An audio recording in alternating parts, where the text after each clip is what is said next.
इसका पहले लिख लो फिर बताते हैं। डिनाई, रिफ्यूट, ठीक है। डिनाई और रिफ्यूट ये सिनोनिम लिख लो पहले। किसी बात की सच्चाई से खंडन करना, रिबट।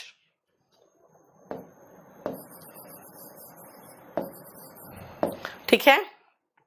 एक स्टेज आता है कोर्ट में रिबटल का, कि जो आप पर इल्जाम लग रहा है ना, सबूत के साथ उसको रिबट करते हैं। अगर कहोगे मैम ये तो बात की सच्चाई से खंडन करना है, इसका एंटोनिम क्या होगा बेटा? एक स्टेज आता है एडमिशन एंड रिबटल। एडमिट करना मतलब होता है स्वीकार करना। जब आप क्राइम करके कन्फेस कर लेते हो, यानी कि स्वीकार कर लेते हो कि हाँ मैंने ये क्राइम किया है। तो रिप्यूडिएट का मतलब होता है डिनाई, रिबट, रिफ्यूट, किसी बात की सच्चाई से खंडन करना। किसकी सच्चाई? बिल्कुल झूठ है, मेरे पर जो इल्जाम लगाया गया बिल्कुल झूठ है, तो मैं रिप्यूडिएट कर रही हूं, डिनाई कर रही हूं, रिबट कर रही हूं एंड रिफ्यूट कर रही हूं। हो गया। और अगर मैं उस बात को स्वीकार कर रही हूं, हाँ भाई मैंने किया था, एडमिट कर रही हूं। कोई गुनाह को स्वीकार करूंगी तो कन्फेस होगा। देखो, ठीक है। इनडेलिबल, बेटा डेल से याद रखोगे डिलीट, तब आपको अच्छे से याद रहेगा। ये जो हम डिलीट नहीं कर सकते, दिमाग में है तो है, ऐसी यादें इनडेलिबल होती है। कई बार कहते हो ना कि हम मेमोरीज आर इनडेलिबल, मैं उसको मिटा नहीं पा रहा हूं अपने दिलो दिमाग से। नहीं, बहुतों की हालत वही रहती है। तो इनडेलिबल का मतलब क्या हुआ? जिसको आप मिटा नहीं सकते हो, है ना, जो आपके मेमोरी में इम्प्रेस्ड हो गया है। देखो, इम्पॉसिबल टू रिमूव और फॉरगेट, इनडेलिबल। इसका उल्टा होगा फॉरगेट, फॉरगेटेबल।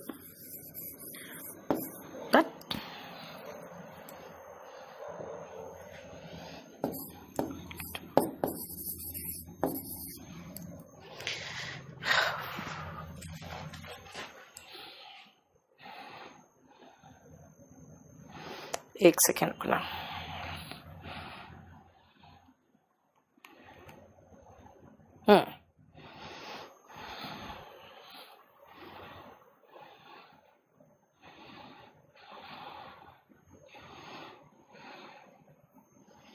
क्लियर? नेक्स्ट आओ बेटा। एमी का मतलब दोस्ती होता है, लेकिन एमी का मतलब दोस्ती के अलावा ऐसा भी है कि कभी कभी कुछ लोगों के जो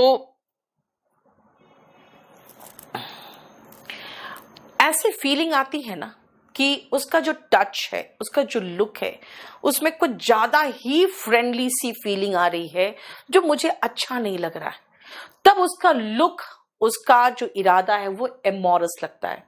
एमोरस इज हैविंग और showing strong feeling of sexual attraction और लव, जिसको आप कहोगे सेक्सुअल।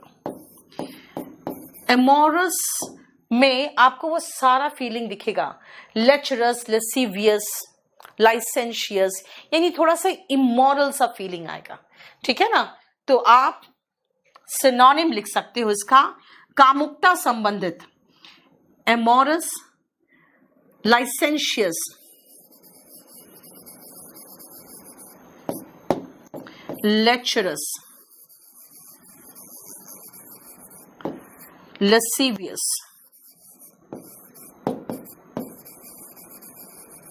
देखो, लाइसेंशियस, लेचरस, लेसिवियस, ठीक है, ये सब होते हैं इमोरल, इरोटिक। यस प्रतिभा।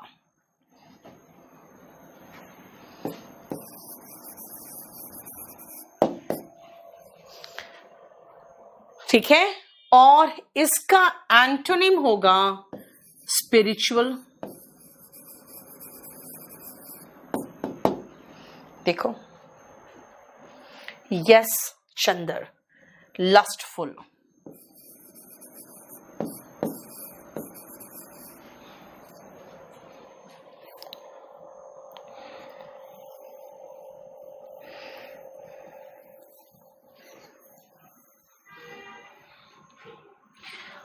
यस कविता, लव सिक कह सकते हो।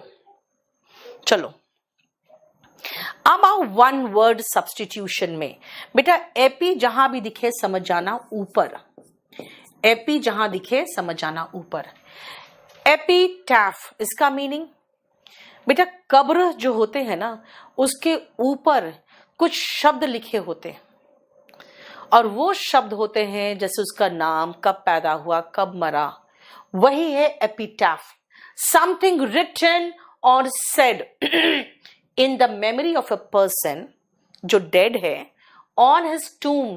बेटा टूम का मतलब कब्र होता है, तो कब्र पे खुदे जो शब्द होते हैं वो एपिटैफ कहलाते हैं। अब हम वन वर्ड सब्स्टिट्यूशन में भी आ गए जिसका कोई सिनोनिम डिस्कस नहीं कर पाएंगे, ठीक है। देखो स्वान सॉन्ग, आपने सचिन का स्वान सॉन्ग देखा होगा, आपने जो उसका आखिरी मैच था वो आपने देखा होगा। स्वान सॉन्ग का मतलब होता है बेटा जो आखिरी परफॉर्मेंस करते हो ना अपने करियर में, वो स्वैन सॉन्ग कहलाता है। कुछ लोग कहते हैं बस ये मेरा अब आखिरी मैच है, इसके बाद मैं नहीं खेलूंगा, वो उसका स्वैन सॉन्ग होता है। कोई कहेगा भाई ये मेरा आखिरी है पिक्चर, इसके बाद मैं कोई पिक्चर नहीं करूंगा, वो उसका स्वैन सॉन्ग होता है। एपी का मतलब बेटा ऊपर होता है, ठीक है। तो swan song is the last performance, बस। नहीं तनु, एलिजी इसका सिनोनिम नहीं होगा। नेक्स्ट आओ प्लेजियरिज्म। अब वन वर्ड सब्स्टिट्यूशन है बेटा, इसका सिनोनिम डिस्कस नहीं कर पाएंगे हम। प्लेजियरिज्म, मान लो मैंने जो लिखा है आपने एग्जैक्टली वही उतार के और आपने अपने बुक में छाप दिया, फिर आप कहोगे भाई यही तो ग्रामर ही तो है, ग्रामर का क्या है, सेम तो है।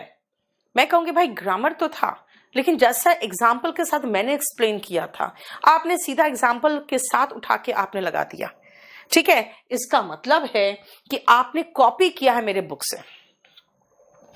N act of copying the idea और words of another person without giving credit to that person. कई बार होता है कि ठीक है आप कहीं से उठाते हो तो नीचे लिख देते हो क्रेडिट, लेकिन आपने मुझे क्रेडिट नहीं दिया, मेरा मटेरियल जो मेरा दिमाग का है बनाया हुआ वो आपने उठा लिया, तो आप पर केस बनता है प्लेजियरिज्म का, ठीक है।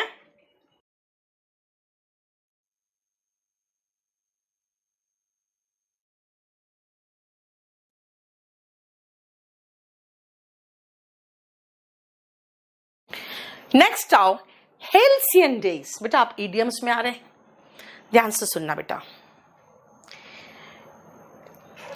जब आप बहुत सारी परेशानियों से घिरे हो तो कई कई बार याद आता है ना वो पुराने दिन जब कोई टेंशन नहीं था, बड़े आराम से सारा काम चल रहा था, है ना। तो आपको अपने हेल्सियन डेज याद आते हैं। हेल्सियन डेज का मतलब होता है पुराने आरामदायक पीसफुल डेज जिसमें कोई डिस्टर्बेंस नहीं था। तो हेल्सियन डेज इज हैप्पी और successful period in the past. बना कहां से है, ध्यान से सुनना। जो सी में सेलर्स जाते हैं ना बेटा, तो उमा शंकर, बेटा भ्रष्ट और हरामी लोगों को तुम नहीं बोलो आके भ्रष्ट और हरामी लोग हैं, जो आके रिजल्ट खरीद रहे हैं।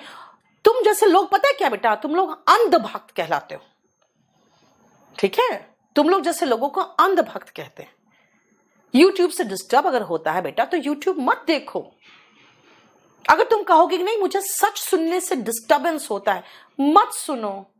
यूट्यूब से कोई डिस्टर्बेंस होता है, कौन कहता है यूट्यूब जाने। मैं तो आपको ऐप में पढ़ा रही हूं, तुम यूट्यूब में जाते क्यों हो? हाँ, भक्ति करने। तब से बकवास कर रहे हो कि कंट्रोवर्सी होता है, आप क्यों पीछे पड़े हो? हाँ, वो कोई ऐसा इंसान है जिसके पीछे मैं पढ़ूंगी और मुझे कुछ मिल जाएगा? पूरा भ्रष्टाचार को फैलाए हुए हैं वो लोग, टॉपर्स को रिश्वत दे रहे हैं, टॉपर्स को खरीद रहे हैं।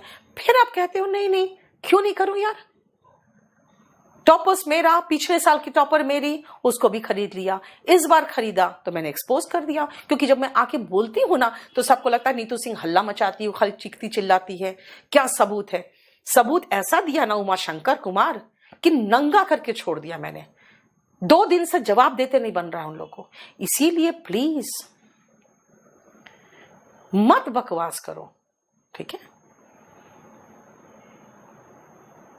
और जब मैं पढ़ाती हूं यहां पर, तो मैं YouTube का एक बात भी यहां नहीं करना चाहती हूं, क्योंकि जब आप YouTube में जाओगे ना तो वहां बहुत पकेती चलता है। यहां आप ऐप में पढ़ रहे हो, ऐप में सीरियसली पढ़ो। आपने मुझे पैसे दिए हैं बेटा, आपने मुझे पैसे दिए हैं, मैंने आपको 2 से 3 क्लास ऑफ किया है। ये चीज मुझे खुद खराब लग रहा है कि आपका क्लास ऑफ हुआ है बीच में। तो यहां पढ़ने आए हो कि यहां पे 2-2 कौड़ी के लोगों की भक्ति करने आए हो? बेटा मेरा कहना है, बंदा बोले कि हाँ मैं कमाता हूं, बंदा बोल दे कि हाँ मैं बहुत करोड़ों कमा रहा हूं, तो लाखों दे दिया बच्चों को तो क्या है, लेकिन वो बनता है कि नहीं मैं साधु हूं। दूसरे करप्ट है, उसने वो दे रहा है, वो करप्शन को, भ्रष्टाचार को बढ़ावा दे रहे हैं, अब वो अंदर ले जाके उसको 15 लाख रुपया दे रहे हैं। क्या ये भ्रष्टाचार नहीं है? तो इसीलिए बेटा प्लीज भक्ति मत करो, और अगर भक्ति करना है या कुछ भी करना है यूट्यूब पे आओ। बेटा यहां मैं पढ़ाने के लिए आई हूं, ठीक है, यहां मैं पढ़ाने आई हूं, मुझे पढ़ाने दो। यहां पर मैं नहीं चाहती हूं कि कोई मैं बात करूं, क्योंकि बहुत सीरियस स्टडीज करना पड़ेगा, आपका पढ़ाई इंपॉर्टेंट है। अननेसेसरी झूठ मूठ का, चलो। हाँ दीपक, वही तो मैंने कहा ना कि किसी ने कह दिया कि हम कुछ देंगे, उसको कितना डाटा था उसने यूट्यूब में, करप्शन को बढ़ावा दे रहे हो तुम लोग। फिर मेरा कहना है कि बेटा मुझे पिन मत करो। उन्होंने कहा नीतू सिंह कंट्रोवर्सी करती है, उनके पास कोई सबूत तो होता नहीं है।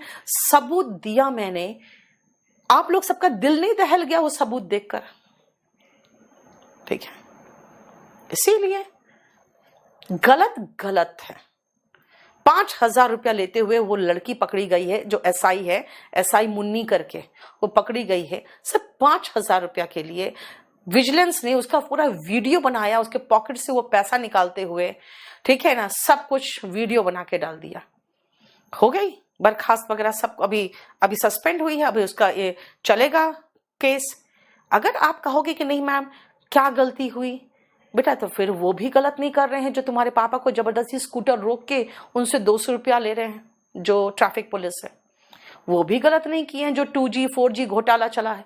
क्या गलत किया बेटा, आपने 7 पीढ़ियों का इंतजाम किया है। भाई बाल बच्चों को तो ध्यान रखना चाहिए, है ना। वो भी करप्शन नहीं कर रहे हैं जो बैठ के रिश्वत ले रहे हैं और सच का झूठ और झूठ का सच करके कोर्ट में जजमेंट दे रहे हैं। क्या गलत कर रहे हैं यार, वो भी तो अपने बाल बच्चों को पालना है ना। हाँ, यहाँ पे वो ऑफिस में धक्के खा रहे हैं, बेटा को विदेश पढ़ाना है, भाई क्या गलत कर रहे हैं वो भी रिश्वत लेना तो अच्छी बात है ना। तो ये मत कहो कि ठीक किया या गलत किया।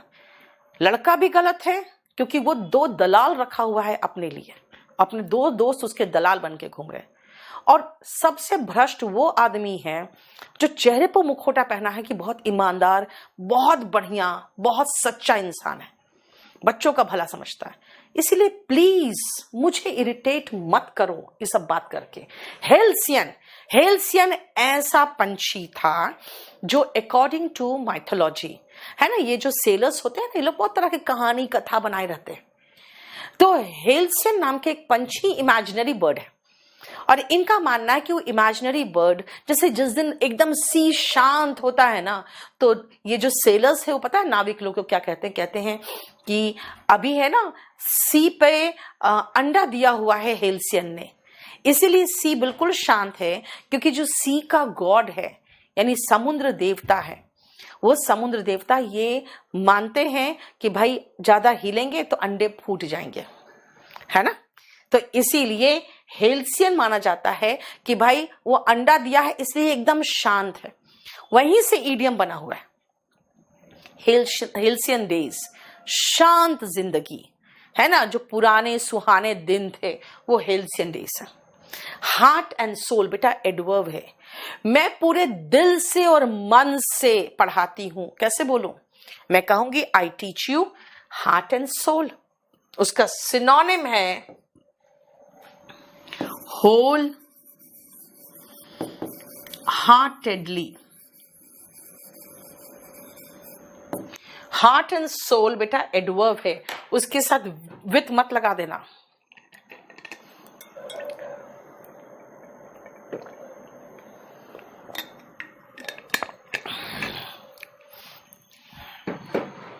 चलो, होल्ड समवन टू रैंसम। बेटा रैंसम का मतलब क्या होता है, ध्यान से सुनना। रैंसम का मतलब होता है फिरौती। बेटा कोई फिरौती अगर मांगे तो क्या कोई खुशी खुशी दे देता है फिरौती? नहीं, खुशी से नहीं देता फिरौती, है ना, जबरदस्ती लिया जाता है। वही है होल्ड समवन टू रैंसम का मतलब है मजबूर कर देना किसी को कुछ करने के लिए, right? To force someone to do something against his will. कई बार ऐसा कई नेताओं के साथ हो रहा है, they are held to ransom. मतलब कहा जाता है भाई ये काम करो, नहीं तो आपको अंदर डाल देंगे, आपके खिलाफ रेड कर देंगे, आपको केसेस में फंसा देंगे। यानी उनको मजबूर किया जाता है वो करने के लिए जो वो करना नहीं चाहते, राइट? समझ में आ गया? नेक्स्ट आओ, इल एट ईज। बेटा इसी का सिनोनिम है फिश आउट ऑफ वाटर। जब आप एट ईज यानी कंफर्टेबल महसूस नहीं कर रहे हो तो कैसी फीलिंग आती है? जैसे फिश को पानी के बाहर रख दोगे ना तो वो अनकंफर्टेबल महसूस करेगा, है ना। इल एट ईज का मतलब हो गया एट ईज का उल्टा, कंफर्टेबल का उल्टा, रिलैक्स्ड का उल्टा, एट होम, ये भी तो एट होम का मतलब कंफर्टेबल होता था, इसका उल्टा। यानी इल एट ईज, अनकंफर्टेबल, जैसे कि फिश आउट ऑफ वाटर, सबका मतलब है अनकंफर्टेबल। स्पोकन इंग्लिश का वीओडी बेटा कैसे ले, जैसे आपने ये बैच परचेज किया वैसे कर लो अभिषेक, ठीक है। इन अ फिक्स, ऐसा डिफिकल्ट सिचुएशन में समझ में नहीं आ रहा है क्या करूं मैं, है ना। I am in a fix यानी कि दो चीजों के बीच में मैं फंसी हुई हूं, है ना, जिसका सिनोनिम हो सकता है कैच 22। इसका दो और इडियम है, between the devil and the deep blue sea. आगे कुआं पीछे खाई। एक और सिनोनिम है इसका, बिटवीन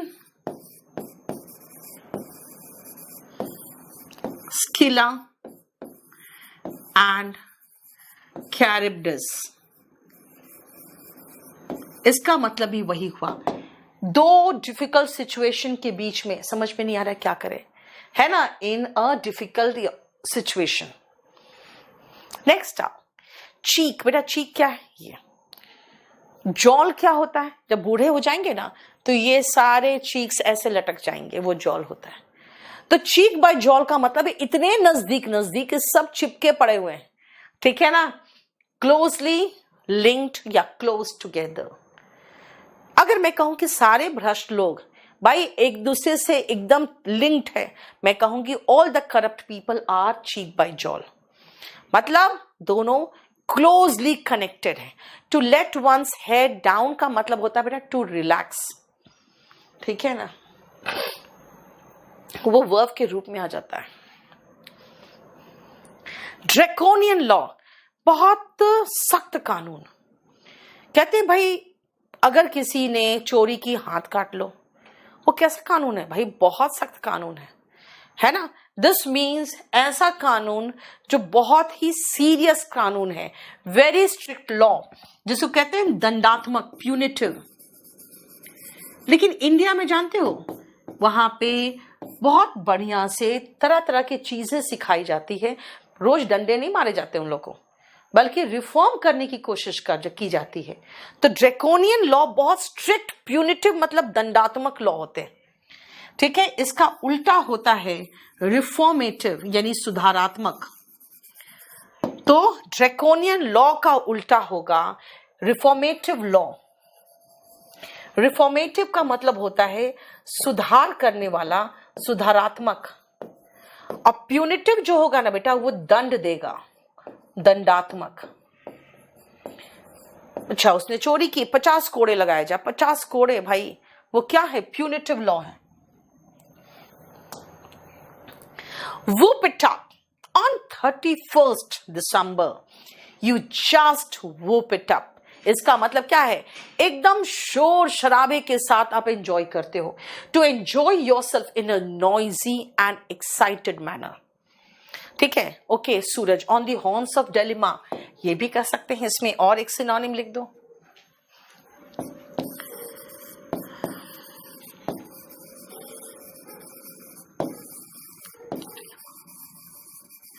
ये अभी लोड कर देना।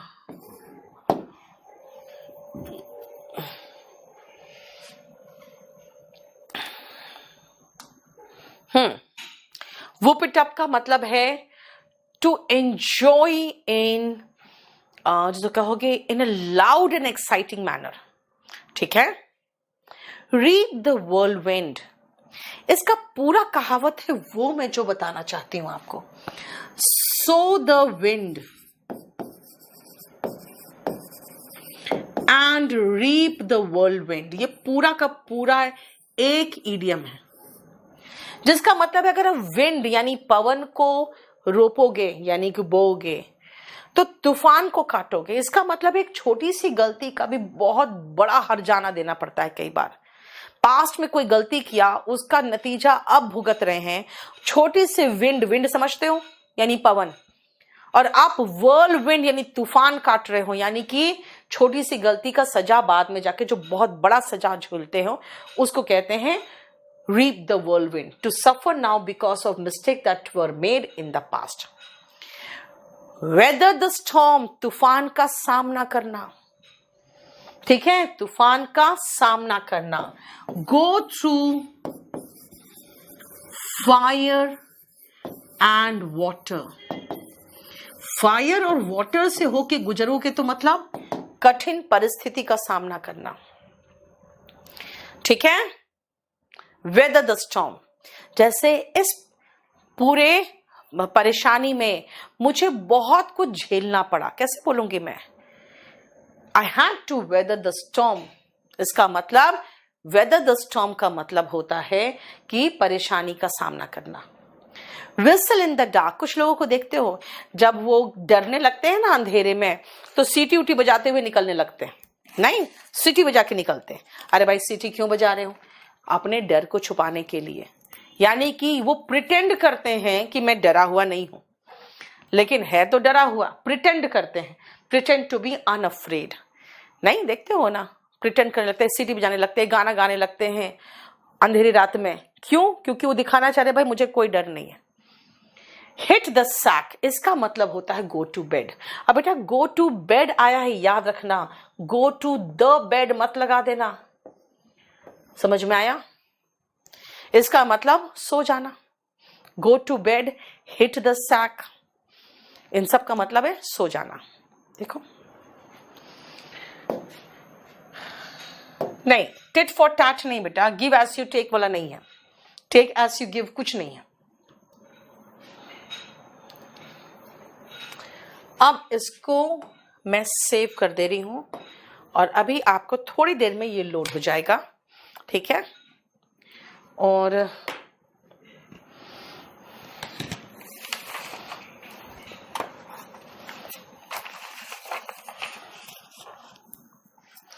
नाइन्थ खत्म हो गया। कल एक काम करें, कल सा बैच का एक वो कैब लगा देती हूँ शाम को 6 बजे। ठीक है साहिल, मैं देख लेती हूँ। अभिषेक कुमार बेटा रेफरल कोड वगैरह के बाद 999 है उसका रेट, वॉल्यूम 1 का। मानसी आप वॉल्यूम 1 भी पढ़ लो ना बेटा, खाली वॉल्यूम 1 के वो कैप कर लो, सफिशिएंट हो जाएगा आपके लिए। प्रोटोकॉल का हिंदी मतलब कुछ नियम होता है बेटा, नियम। अब सुनो बेटा, बहुत सारे बैचेस का एक आध क्लास मिस हो गया है, तो कल एक वोकैबुलरी का शीट कर लो, फिर पूरा सप्ताह हम लोग ग्रामर करेंगे। ठीक है ना? कल वो कैप 10 लगा दो सब में।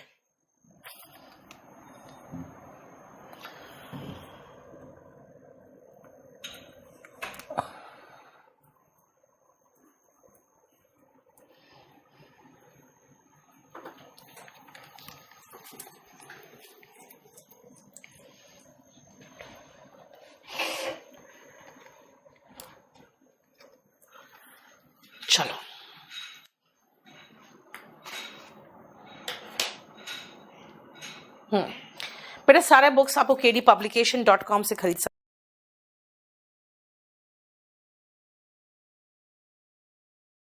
हैं। इसका पहले लिख लो फिर बताते हैं।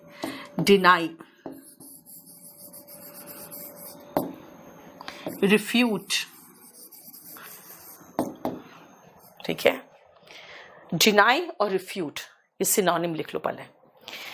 किसी बात की सच्चाई से खंडन करना, रिबट।